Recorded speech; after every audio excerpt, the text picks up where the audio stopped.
Vi el robo de Melko, y el oscurecimiento de Valinor también en esta ocasión. El título ha sido tomado de la cubierta de la libreta que contenía el texto.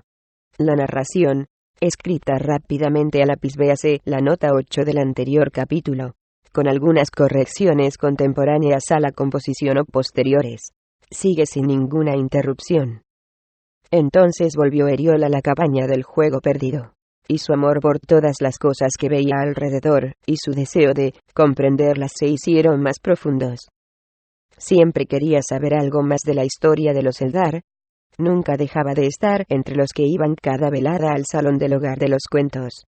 De modo, pues, que en una ocasión, cuando había transcurrido cierto tiempo, siendo huésped de Baire y Lindo, sucedió que Lindo habló de este modo a su requerimiento: escucha, pues, oh Eriol, si deseas saber cómo fue que la belleza de Valinor quedó abatida, o cómo los elfos debieron abandonar las costas de Eldamar, puede que sepas ya que Melko vivía en Valmar como sirviente de la casa de Tulkas en los días de la dicha de los Eldar, y allí alimentaba su odio por los dioses, y se consumía de celos de los Eldar, pero fue la codicia de la belleza de las gemas, a pesar de su fingido desinterés, lo que al final doblegó su paciencia, y fue causa de que meditara con profundidad malvados designios.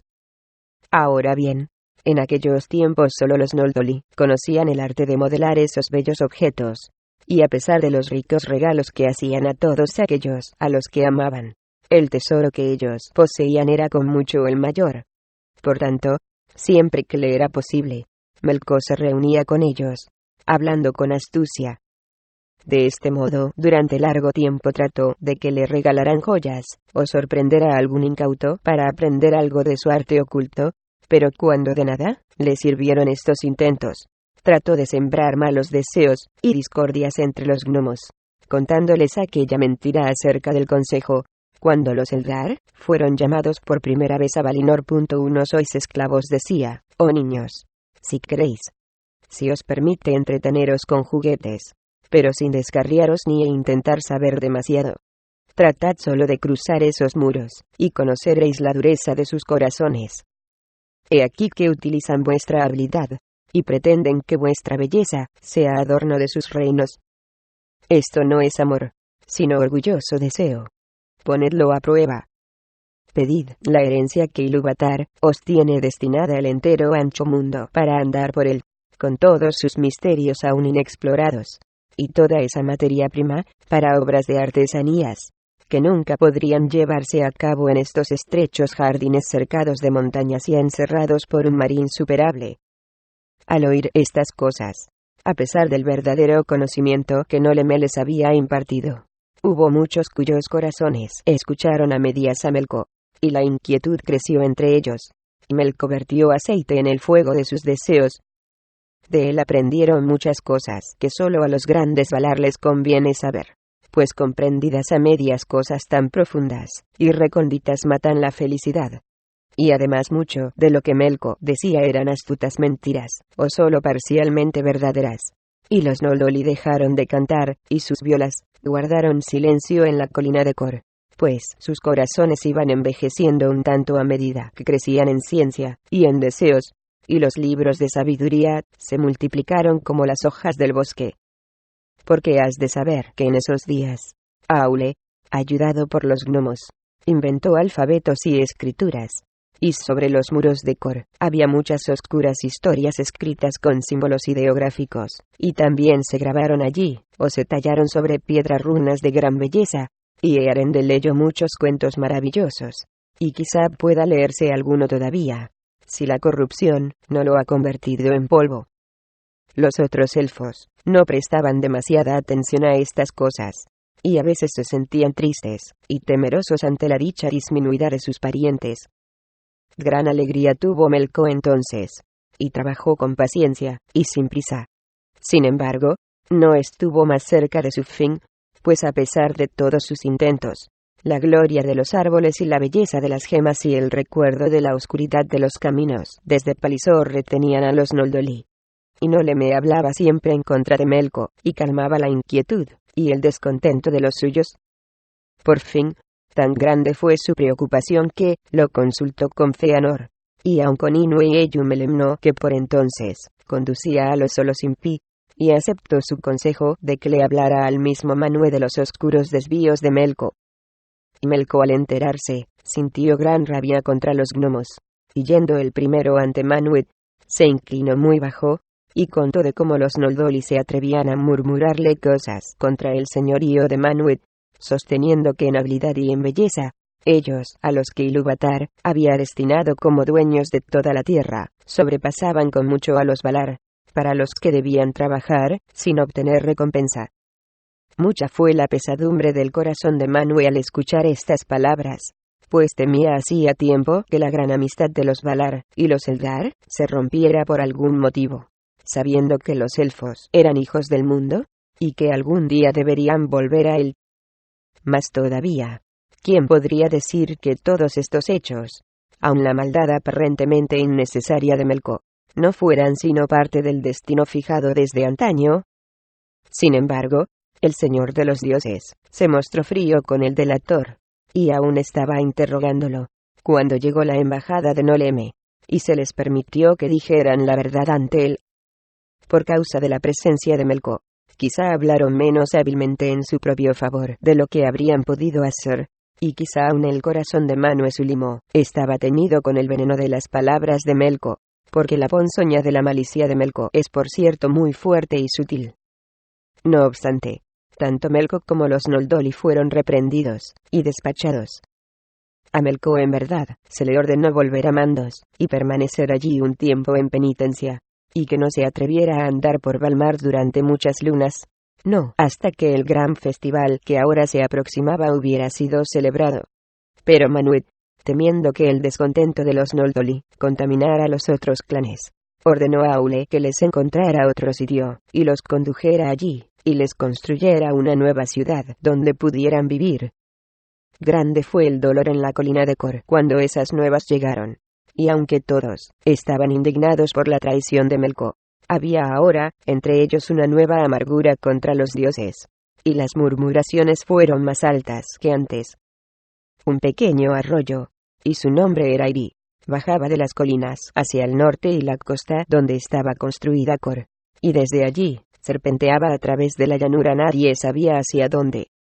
Quizá desembocara en los mares exteriores, porque al norte de las raíces de Silpión se hundía en la tierra, y allí había un lugar escarpado, y un valle bordeado de rocas.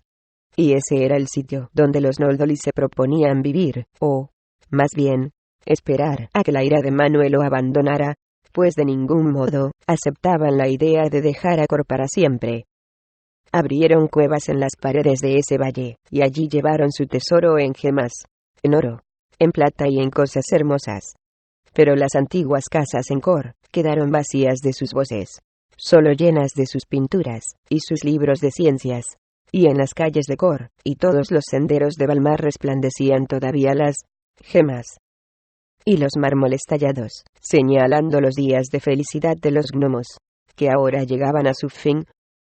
Va entonces Melko a Mandos, y lejos de Valinor, planea rebelión y venganza tanto contra los gnomos como contra los dioses.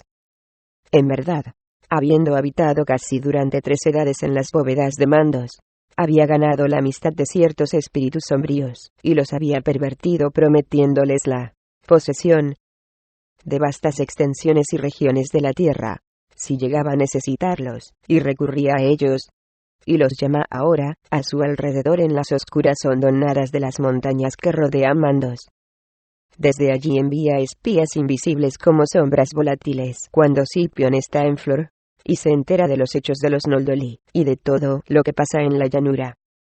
Ahora bien, ocurrió poco después que los Valar y los Eldar celebraron una gran fiesta, esa de la que Manwë había hablado, y le ordenaron a Melko que no se presentara ante Valmar en esta ocasión, porque has de saber que un día cada 7 años celebraban con regocijo la llegada de los Eldar a Valinor, y cada 3 años una menor para conmemorar la llegada de la flota blanca de los Solosimti a las costas de Eldamar. Pero cada 21 años, cuando estas dos fiestas caían juntas, celebraban una de gran magnificencia, y duraba 7 días, y por esa razón esos años eran llamados años de doble júbilo. Y estas fiestas todos los Coreldar, donde quiera estén ahora, en el ancho mundo, las celebran todavía.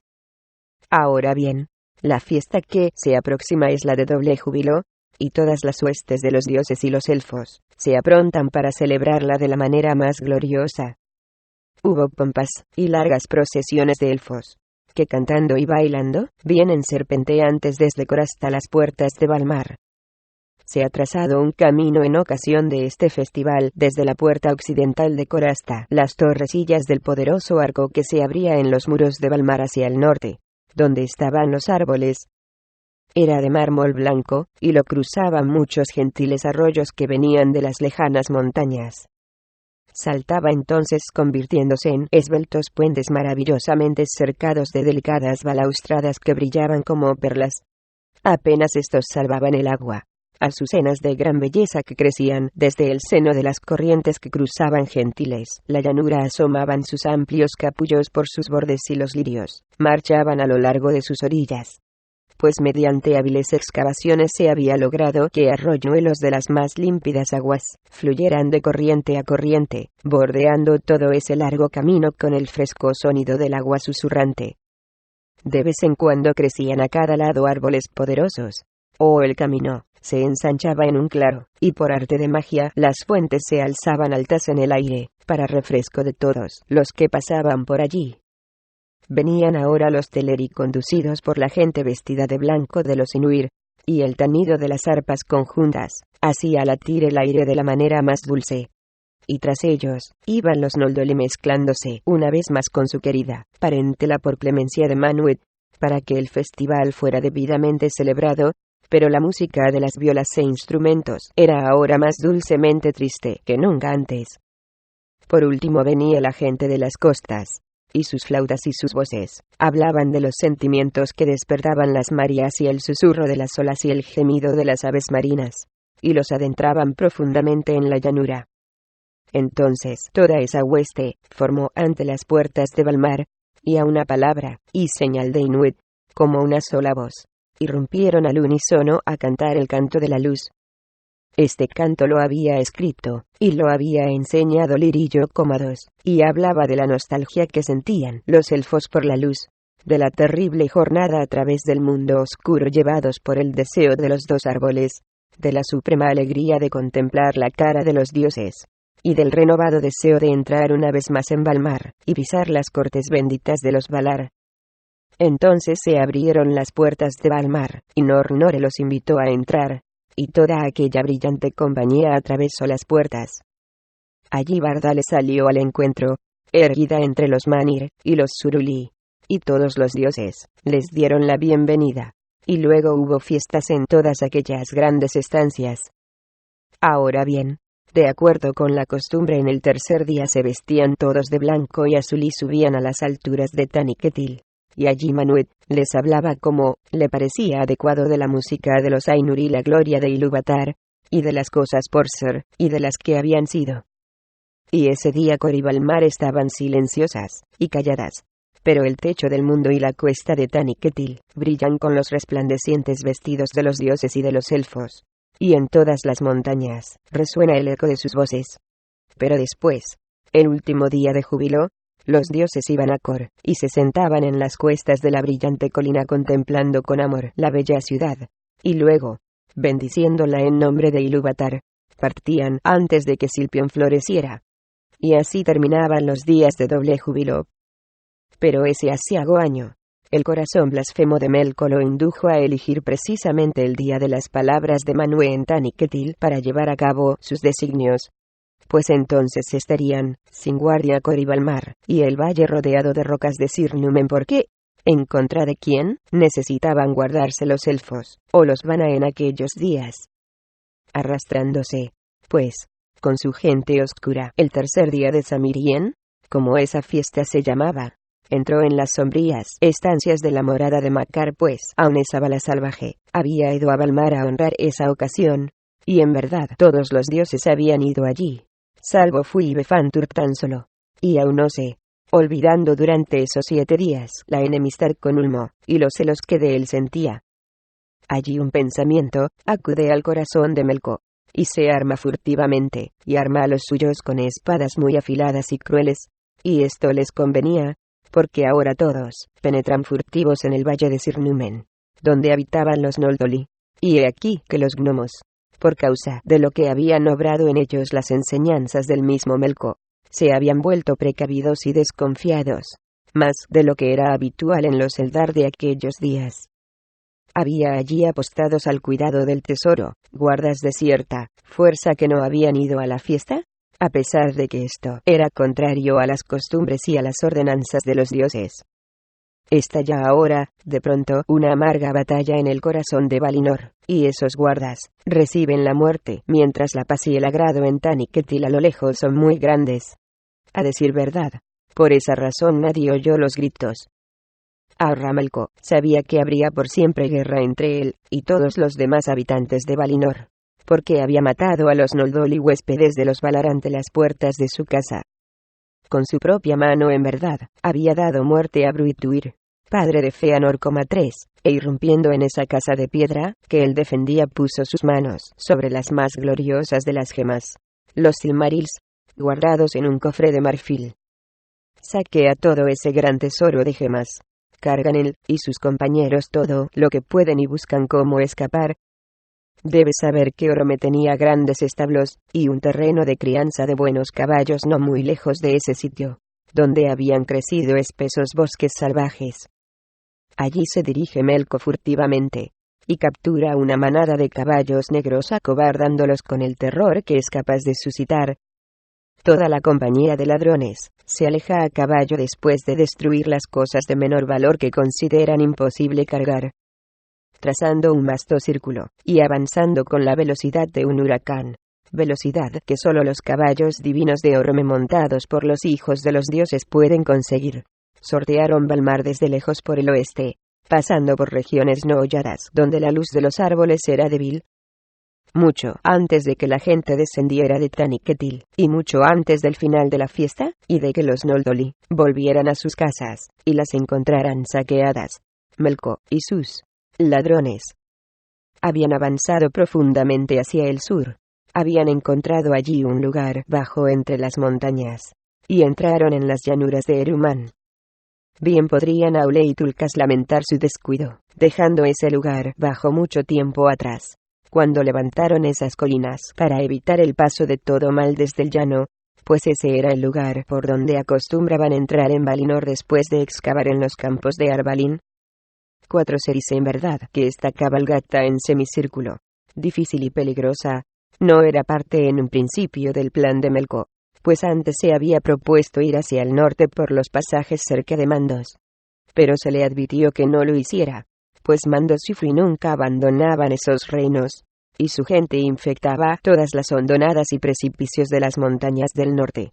Y a pesar de toda aquella lobreguez, Mandos no era un rebelde contra Manwë, ni un instigador de acciones malvadas. Muy al norte, si se es capaz de resistir los fríos, como Melko. Se dice en las viejas leyendas que los grandes mares se estrechan hasta convertirse en una cosa reducida, y sin ayuda de barcas Melko y los suyos podrían haber entrado así en el mundo. Pero no lo hicieron, y el triste cuento siguió su curso designado. De lo contrario, los dos árboles podrían haber brillado aún, y los elfos cantarían todavía en Valinor. Al fin acaba el festival, y vuelven los dioses a Valmar por el blanco camino de Kor. Las luces titilan en la ciudad de los elfos, y en ella reina la paz. Pero los Noldoli se trasladan tristemente por la llanura a Sirnumen. Silpión resplandece a esa hora, y antes de que la luz se atenúe, el primer lamento por los muertos que se oyera en Valinor se levanta desde ese valle rocoso, porque Feanor lamenta la muerte de Bruituir. Y muchos otros gnomos, junto a él, descubren que los espíritus de sus muertos han escapado camino de Be. Entonces, unos mensajeros cabalgan deprisa a Valmar, llevando la noticia de esos hechos, y allí encuentran a Manwë, pues no había abandonado todavía esa ciudad para dirigirse a su morada en Taniquetil. Halló Manwë Sulimo. Claman, el mal ha horadado las montañas de Valinor, y ha caído sobre Sirnumen de la llanura. Allí yace muerto Bruituir, progenitor de Fecundieres Aenor5 y muchos de los Noldoli, y todo nuestro tesoro de gemas y cosas hermosas, y el amante, trabajo de nuestras manos y corazones, durante tantos años ha sido robado. ¿A dónde ha ido? Oh, Manwë, pues tus ojos lo ven todo. ¿Quién ha cometido este mal? Pues los Noldoli claman venganza. Oh, muy justo. Cerrar interrogación. Entonces les dijo Manwë: he aquí, oh, hijos de los Noldoli, que mi corazón se entristece por vosotros, pues el veneno de Melko os ha cambiado ya, y la codicia ha entrado en vuestros corazones. Si no hubierais considerado vuestras gemas y vuestras TLAS6 de mayor valor que el festival de las gentes, o las ordenanzas de Manwë, vuestro señor, esto no habría acaecido. Y Bruituir Gomaedros, y esos otros desventurados, estarían aún con vida, y no peligrarían vuestras joyas. Todavía más. Mi sabiduría me enseña que por causa de la muerte de Bruituir y sus camaradas los más grandes males caerán sobre los dioses, y los elfos y los hombres por venir. Sin los dioses que os llevaron a la luz, y os dieron todos los materiales de vuestra artesanía, enseñando a vuestra primitiva ignorancia, ninguna de esas bellas cosas que tanto amáis nunca habría sido. Lo que fue hecho, se ha hecho otra vez, pues el poder de los Valar no cambia. Pero es de más valor que toda la gloria de Valinor, y toda la gracia y la belleza de Cor es la paz y la felicidad y la sabiduría, y estas, una vez perdidas, son más difíciles de recobrar. Cesad, pues, de murmurar y hablar en contra de los Valar, o pensaros en vuestros corazones iguales a ellos en majestad. Partid ahora más bien, penitentes, sabiendo que Melko ha obrado este mal contra vosotros, y que vuestro trato secreto con él os ha traído toda esta pérdida y dolor.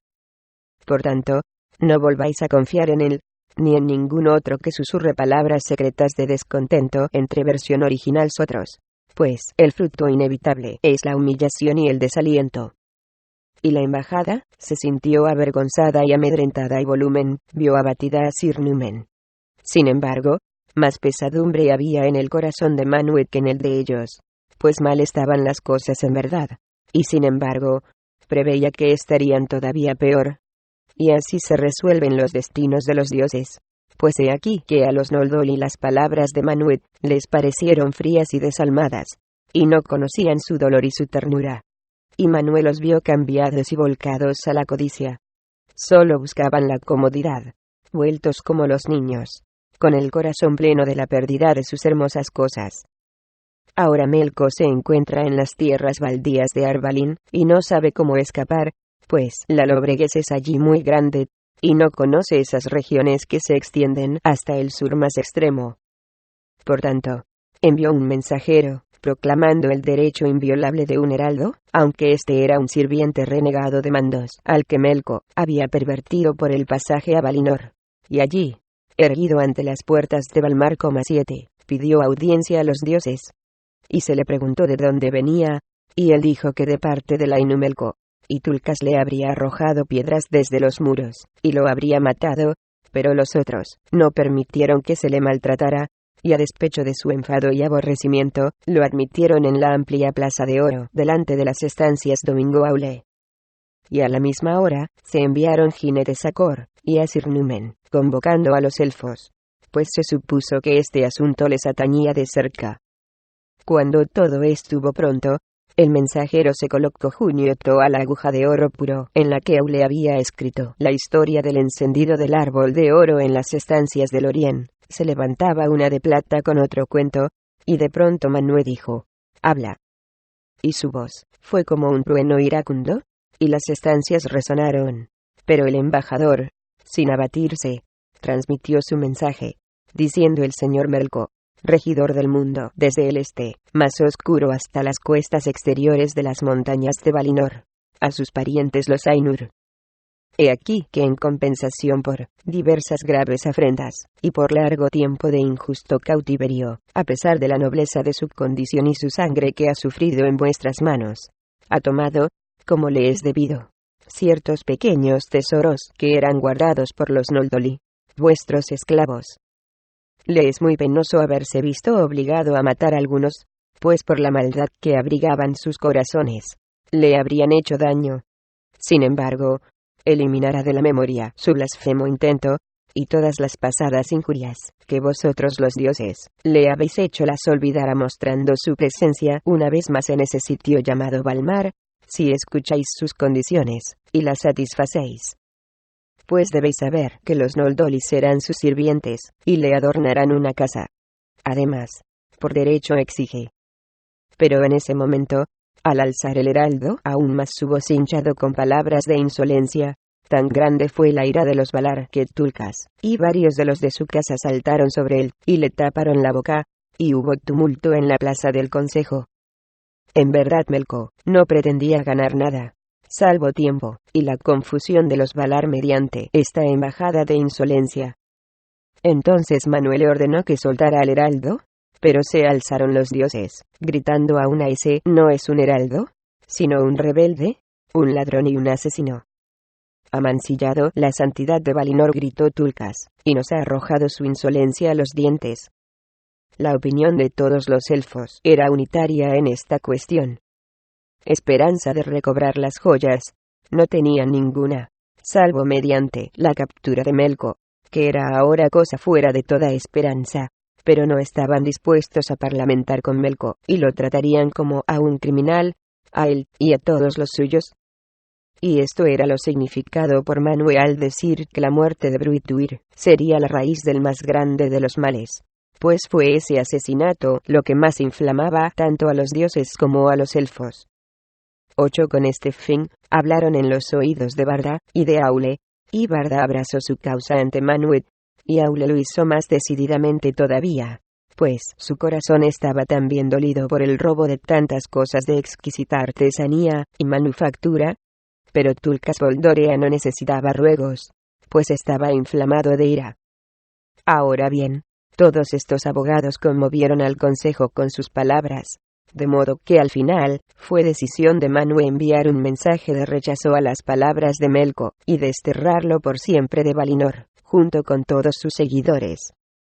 Estas palabras le hubiera dirigido al embajador, ordenándole que fuera con ellas al encuentro de su amo, pero la gente de los Valí y de los elfos se opusieron rotundamente, y conducidos por Tulkas, llevaron al renegado al pico más alto de Taniquetil, y declarando que no era ningún heraldo, y tomando como testigos a la montaña y las estrellas, lo arrojaron sobre las piedras de Arvalien, de modo que murió, y Mandos lo recibió en sus cavernas más profundas. Entonces Manwë, al ver en esta rebelión y el acto de violencia que se acababa de cometer la raíz de la amargura, arrojó su cetro, y lloró. Pero los otros se dirigieron a Sorontur, rey de las águilas, sobre Taniquetil, y por él se transmitieron las por autorización, labras de Manwë a Melko fuera para siempre. Oh, maldito, no te atrevas ya nunca a parlamentar con los dioses ni con los elfos. Tampoco tu bien ni el de nadie que te sirva volverá a pisar el suelo de Valinor mientras dure el mundo. Y Sorontur buscó a Melko, y le comunicó lo ordenado, y de la muerte de su hermano bajador le contó también. Entonces Melko habría matado a Sorontur, furioso por la muerte de su mensajero. Y en verdad, este hecho no estaba de acuerdo con la más estricta justicia. Melko lo ha echado siempre en cara a los dioses con extrema amargura, retorciéndolo y convirtiéndolo en un negro cuento de malicias. Y entre el maligno y Sorontur hubo siempre desde entonces odio y guerra. Y ella fue más amarga todavía cuando Sorontur y los suyos se dirigieron a las montañas de hierro, e hicieron allí su morada vigilando todo lo que Melko hacía. Acude ahora Aule a Manwë, y le habla con palabras alentadoras, diciéndole que Valmar aún se mantiene erguida, y que las montañas son altas, y un bastión seguro en contra del mal. He aquí que si Melko desata otra vez torbellinos en el mundo, no fue ya desencadenado. Puede serlo otra vez. Pero pronto yo y Tulkas taparemos ese pasaje que lleva a Erumani y los mares, para que Melko nunca pueda volver por ese camino. Pero Manwë y Aule planean apostar guardias en esas montañas hasta el momento en que se conozcan los designios de Melko y los sitios de su morada. Entonces empieza Aule a hablarle a Manwë acerca de los Noldoli, y ruega mucho por ellos, diciendo que Manwë absorto y ansioso, apenas ha cuidado de ellos, y que el mal, en verdad, solo de Melko había venido, mientras que los Eldar no son esclavos ni sirvientes, sino seres de una dulzura y una belleza maravillosas, que eran por siempre los huéspedes de los dioses. Por tanto Manwë los invita a volver a Kor, y si lo desean a ocuparse de nuevo en la hechura de gemas y de telas, y todas las cosas de belleza y valor que puedan necesitar para sus trabajos, les serán dadas con más prodigalidad que antes todavía. Pero cuando Fëanor supo esto, dijo: sí, pero ¿quién nos devolverá ese corazón dichoso, sin el que los trabajos de encanto y magia no pueden hacerse? Y Bruituir ha muerto, y también está muerto mi corazón. Muchos, no obstante, regresaron a Kor, y algo se recobró de la vieja alegría, aunque por la felicidad disminuida de sus corazones, sus esfuerzos no consiguieron que, más del lustre y la gloria de antaño. Pero Fëanor se quedó viviendo con unos pocos en Sir Numen, sintiéndose dolorido, y aunque día y noche lo intentaba, no pudo nunca hacer joyas que se asemejaran a los antiguos Silmarils que Melko le había arrebatado. Ni tampoco, en verdad, no lo ha logrado desde entonces ningún artesano.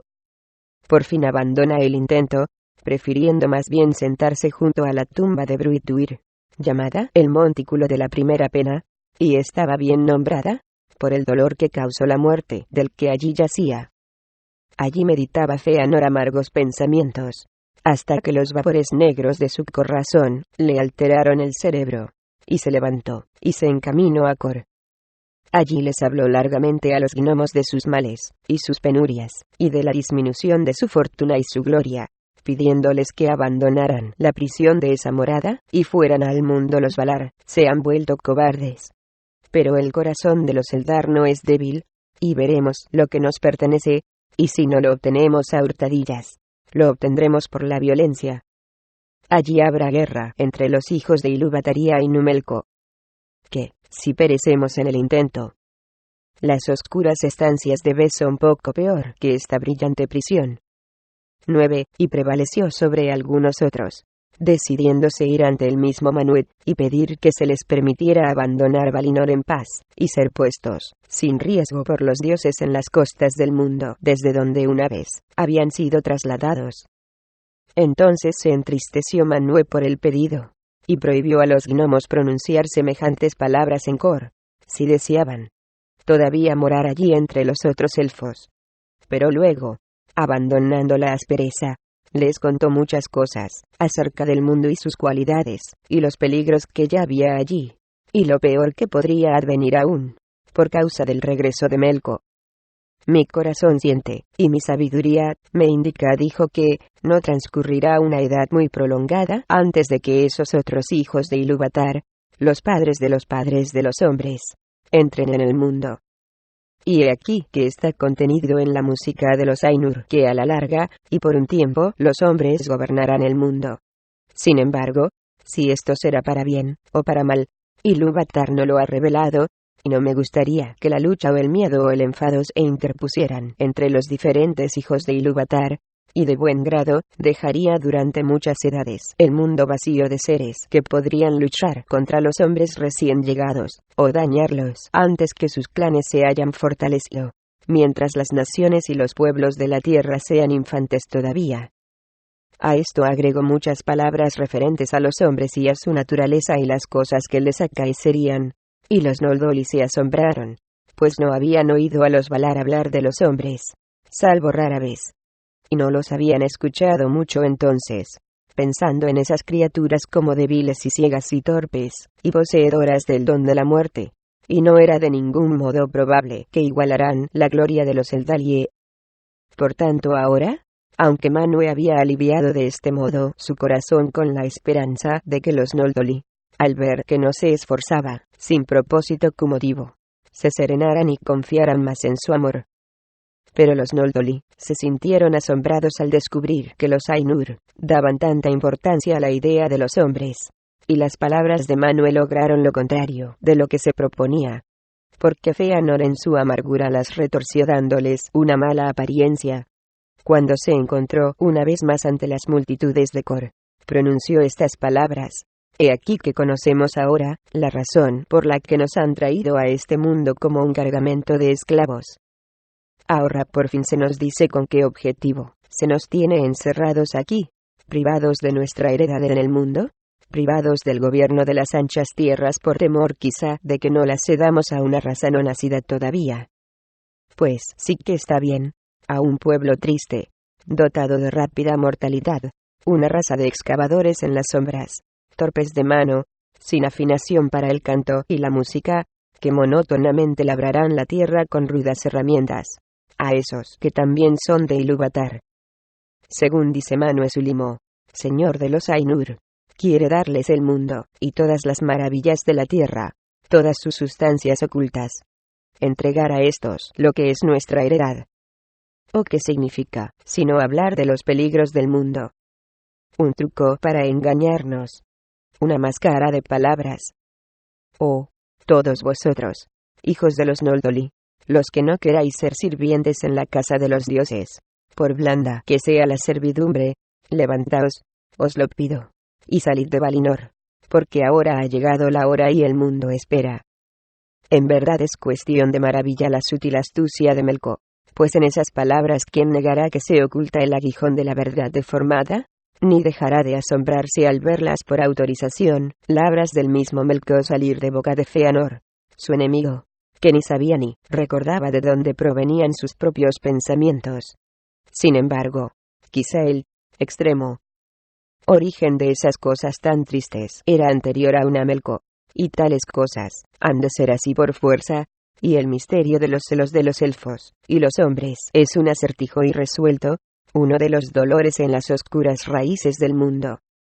Sean como fueren estas cosas tan profundas, la fiereza de las palabras de Feanor le conquistaron instantáneamente un montón de seguidores, porque un velo parecía cubrir el corazón de los gnomos. Y quizá aún esto era conocido de Ilúvatar. Sin embargo, Melkor se habría regocijado al oírlo viendo que el mal daba frutos más allá de toda esperanza. Ahora, no obstante, ese maligno yerra por las oscuras llanuras de Rumán, y más profundamente al sur, donde nadie ha penetrado nunca, encontró una región de profunda lobreguez, y por el momento, le pareció un buen sitio donde esconder el tesoro robado. Por tanto busca hasta que encuentra una caverna oscura en las colinas, y telas de oscuridad se extienden por doquier, de modo que podía sentir el aire negro, pesado y sofocante alrededor de la cara y las manos.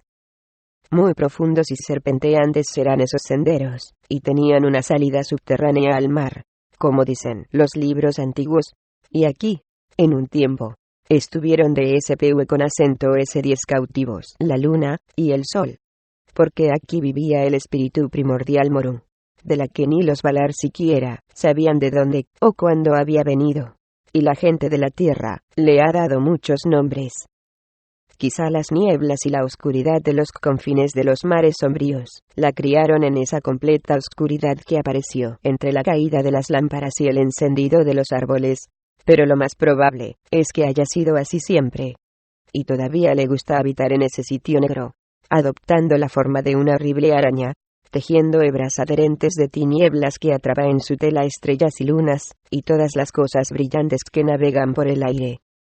En verdad fue a causa de sus trabajos que tan poca de la luz desbordante de los dos árboles fluyera por el mundo, pues se alimentaba codiciosa de la luz, pero ella solo producía esa oscuridad que es la negación de toda luz. Ungoliandi, la gran araña que lo atrapa todo, la llamaban los Eldar, dándole también el nombre de Wirilome o tejedora de tinieblas, y los Noldoli hablan todavía de ella como Ungoliant la araña, o como Werlum la negra. Ahora bien, entre Melkor y Ungoliandi hubo amistad desde un principio, cuando ella lo encontró, junto con los suyos, errando en las cavernas que le pertenecían. Pero la tejedora de tinieblas se sintió fascinada por la brillantez de ese tesoro en joyas tan pronto como lo vio. Melkor había despojado a los Noldoli, y había llevado antes el dolor y la confusión a Valinor por menos de ese tesoro, pero ahora tenía en manos un plan ambicioso, más oscuro y profundo todavía. Por tanto, al ver la codicia en los ojos de Ungüe le ofrece todo el tesoro, reservándose solo los 3 Silmarils, si ella lo apoya en este nuevo designio. Esto lo concede ella prontamente. Y así pasó todo ese tesoro de gemas adorables, más bellas que cualquier otra que el mundo hubiera visto, al inmundo cuidado de Wirilome, y estaba envuelto en telas de oscuridad y profundamente escondido en las cavernas orientales de las grandes montañas que constituyen la frontera austral de Eruman. Pensando que era el momento de atacar mientras Valinor está todavía alborotada, y sin esperar a que Aule y Tulkas bloquearan el pasaje en las colinas, Melkor y Wirilome entraron furtivamente en Valinor, y se escondieron en el valle al pie de las colinas hasta que Silpion estuvo en flor. Pero en todo ese tiempo, la tejedora de tinieblas continuó tejiendo hebras ligeras y sombras de maligno hechizo. ¿Deja que se vayan flotando?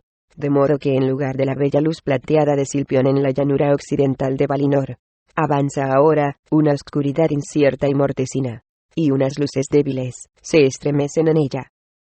Luego arroja una capa negra de invisibilidad sobre Melkor y sobre ella misma, y avanzan en secreto por la llanura. Y los dioses se sienten intrigados, y los elfos en Kor tienen miedo.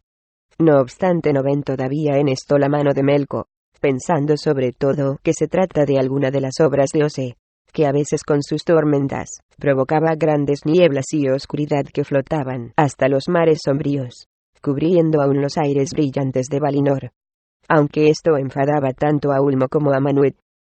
Entonces envió Manwë una dulce brisa occidental con la que acostumbraba en esas ocasiones barrer los negros humores marinos hacia el este y sobre las aguas. Pero un hálito tan gentil de nada sirvió contra la noche tejida, pesada y pegajosa que Wirilome había extendido en todas direcciones. Así fue que sin ser notados, Melkor y la araña de la noche llegaron a las raíces de la Orling, y Melkor, convocando todo su divino poder, hundió una espada en el bello tronco, y la fogosa radiación que brotó de él lo habría consumido, sin duda aun mientras retiraba la espada, si la tejedora de tinieblas no se le hubiera echado encima aplicando los labios a la herida abierta en la corteza y succionando fuerza y vida. Por mala fortuna, este hecho no fue advertido enseguida, pues era la hora del más profundo reposo de la Orling, que ya nunca volvería a despertar a la gloria, derramando belleza y alegría delante de los dioses. Por causa de ese gran trago de luz, un repentino orgullo llenó el corazón de Werlum, y no escuchó las advertencias de Melkor, y siguió succionando hasta casi alcanzar las raíces de Silpion, y echó a borbotones malignos, vapores de noche, que fluyeron como ríos de negrura aún hasta las puertas de Valmar. Ahora coge Melkor el arma que le queda, un cuchillo, y hiere con él el tronco de Silpion tantas veces como el tiempo lo permite. Pero un gnomo llamado Daurin Thorin, que venía de Sirnumen con gran acopio de malas nuevas, lo ve y se precipita hacia él con grandes gritos. Tan grande fue la arremetida de este gnomo impetuoso, que antes de que Melkor se diera cuenta, había atacado a Wirilome, repantigada en el suelo como una araña. Ahora bien, esa hoja esbelta que Daurin esgrimía era de la forja de Aule, y había sido mojada en Mirubor. De lo contrario nunca hubiera logrado hacer daño a ese ser secreto, pero ahora le parte una de las grandes patas, y la hoja se mancha con un negro cuajarón, un veneno para todas las cosas, cuya vida es la luz. Entonces, retorciéndose, Wirilome arroja una hebra sobre Daurin, que no puede desprenderse de ella, y Melkor implacable lo apuñala. Enseguida, arrebatando la esbelta hoja brillante del puño agónico de Daurin, la clava profundamente en el tronco de Silpion, y la ponzoña de Werlum, negra en la hoja, secó la savia misma, y la esencia del árbol, y la luz se redujo súbitamente a un resplandor mortecino en el crepúsculo impenetrable. Entonces Melkor y Wirilome se vuelven y huyen, no demasiado pronto, porque algunos había detrás de Daurin que al verlo caer, escaparon con miedo a Kor y a Valmar, tropezando enloquecidamente en la oscuridad. Pero ya los Valar vienen cabalgando por la llanura tan deprisa como es posible, aunque demasiado tarde para defender a los árboles, que están ahora en peligro. Ahora, esos Noldoli confirman los temores de los Valar cuando dicen que Melkor es en verdad el autor de la fechoría, y sienten solo un deseo ponerle las manos encima, y también a sus cómplices, antes de que puedan escapar más allá de las montañas. Tulkas está a la vanguardia de esa gran cacería, saltando con pie seguro en la penumbra, y Orome no puede mantenerse junto a él, pues ni siquiera su divino corcel alcanza a precipitarse con tanta rapidez en la noche creciente como polvorea en la fogosidad de su ira.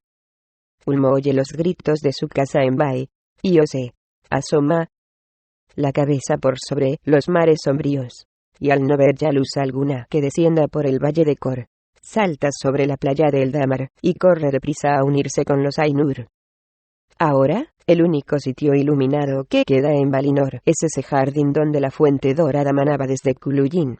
Iban a Inesa y Uruen, y muchas doncellas y señoras de los Valar estaban anegadas en lágrimas.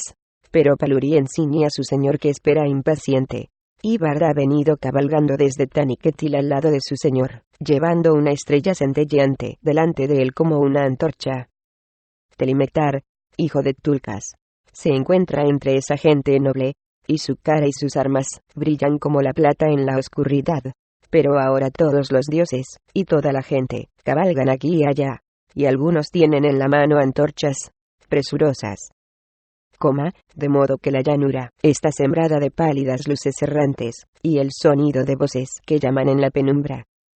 Aun mientras Melko escapa, la vanguardia de la cacería pasa junto a los árboles, y por poco los Valí no desmayan de angustia ante la ruina que allí ven. Pero ahora Melko y algunos de sus camaradas, antes hijos de Mandos, se separan de Ungwet, quien, envuelta en la noche, vuelve a su casa sobre las montañas del sur. Y los que participaban en la cacería ni siquiera se acercaron a ella, pero los otros escapan al norte con gran rapidez, pues los camaradas de Melko conocen bien las montañas, y tienen la esperanza de conseguir que huya. Por fin llegaron a un sitio donde los velos de sombra eran delgados, y un grupo de Vali que se había desprendido del resto alcanzó a verlos, y Tulkas estaba en él. Con un gran rugido, salta entonces sobre ellos. En verdad habría habido una batalla entre Tulkas y Melko, si la distancia no hubiera sido excesiva. Aunque Tulkas ganó terreno hasta estar a tiro de lanza de Melko, un cinturón de niebla cubrió una vez más a los fugitivos, y la risa burlona de Melko parece venir primero de un sitio, después de otro. Ahora, casi junto a él. Ahora, desde muy por delante. Y Tulkas se vuelve frenético, y Melko escapa. Entonces Makar y Measek cabalgaron a toda prisa por el norte despertando a Mandos, y ordenando que se monte guardia en los senderos de las montañas. Pero o bien Makar llegó demasiado tarde, o bien la astucia de Melko los derrotó. Y la mente de Makar no era demasiado sutil, pues ni siquiera llegaron a atisbar a ese Ain, que sin duda escapó por allí, y obró muchos males después en el mundo, aunque nadie me ha contado aún cómo llegó a regresar a los reinos helados del norte.